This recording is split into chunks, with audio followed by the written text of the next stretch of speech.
Welcome to The Explainer.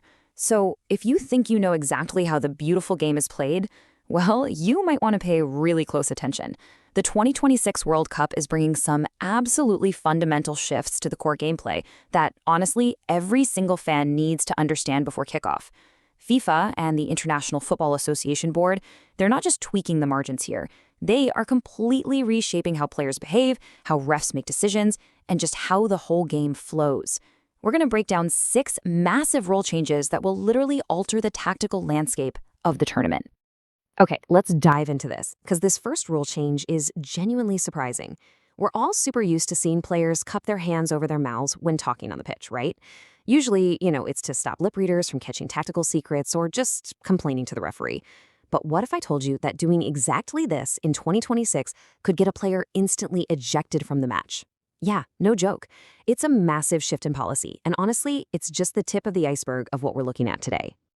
To really understand how FIFA is modernizing the sport, we're going to look at 4 key areas today: banning toxic player behavior, stopping time-wasting tactics, getting better tech for fairer calls, and finally, the sheer logistics of the biggest World Cup ever. All right, let's kick things off with theme number 1, banning toxic player behavior and cleaning up the pitch. So here's the deal. Under this new rule, if any player covers their mouth with their hand, their arm, or even their shirt during a confrontation with an opponent, bam, they instantly get a red card. Gone. Off the pitch. Now, you might be wondering, where on earth did this come from? Well, it actually stems from a highly publicized Champions League match where a player intentionally hid his mouth while confronting an opponent, and the leader actually admitted to using abusive language. Basically, the mouth covering was used as a shield for toxicity.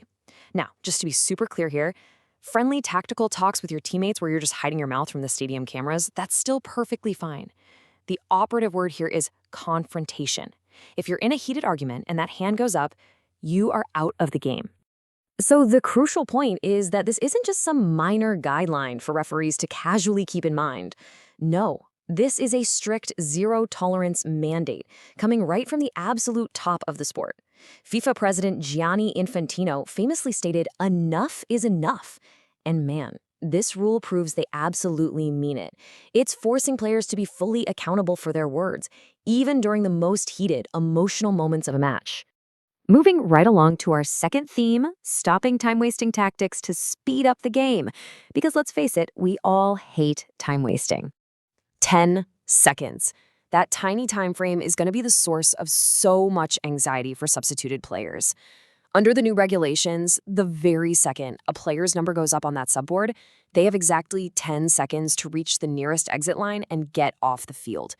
And notice I said the nearest boundary line, not a casual jog all the way to the halfway line by the benches. And this brilliantly illustrates the dramatic shift in game management we're about to see.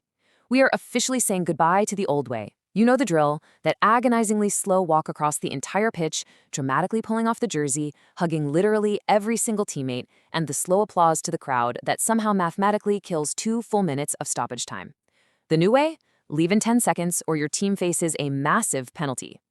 If a player takes longer than 10 seconds to step off, their team is forced to play with 10 men for at least 1 full minute before the new substitute is legally allowed to step onto the pitch. It's literally like a penalty box scenario in ice hockey.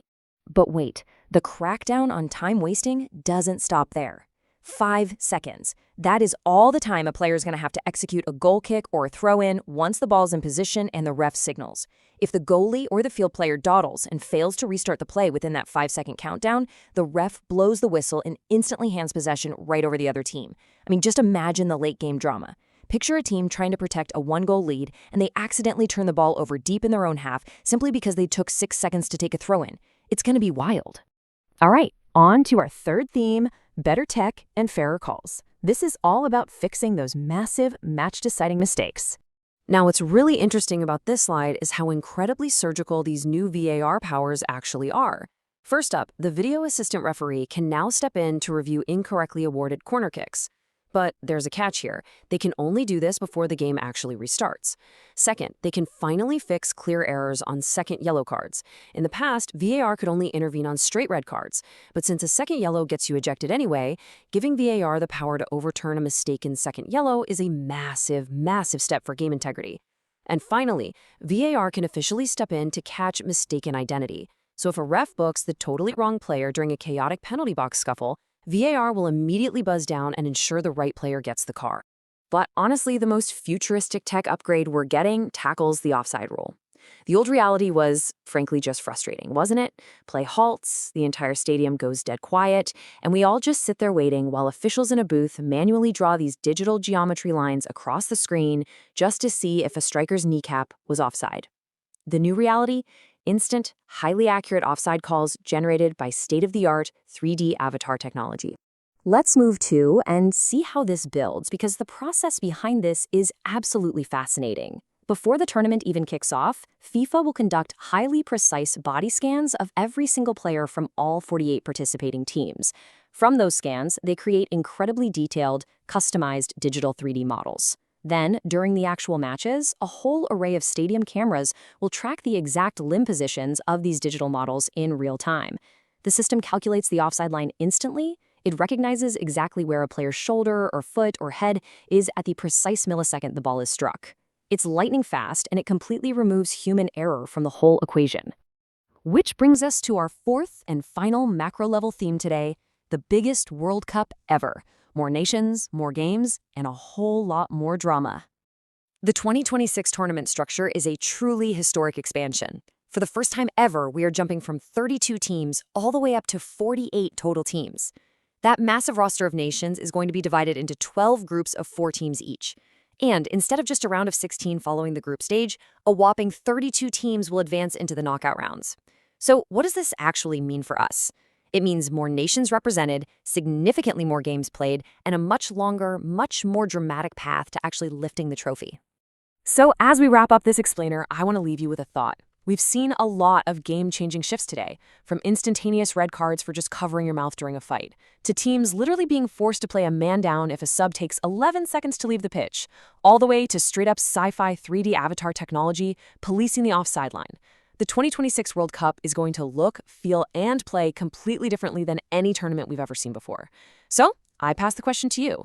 Out of all these incredible shifts, which rule do you think will actually impact the beautiful game the most?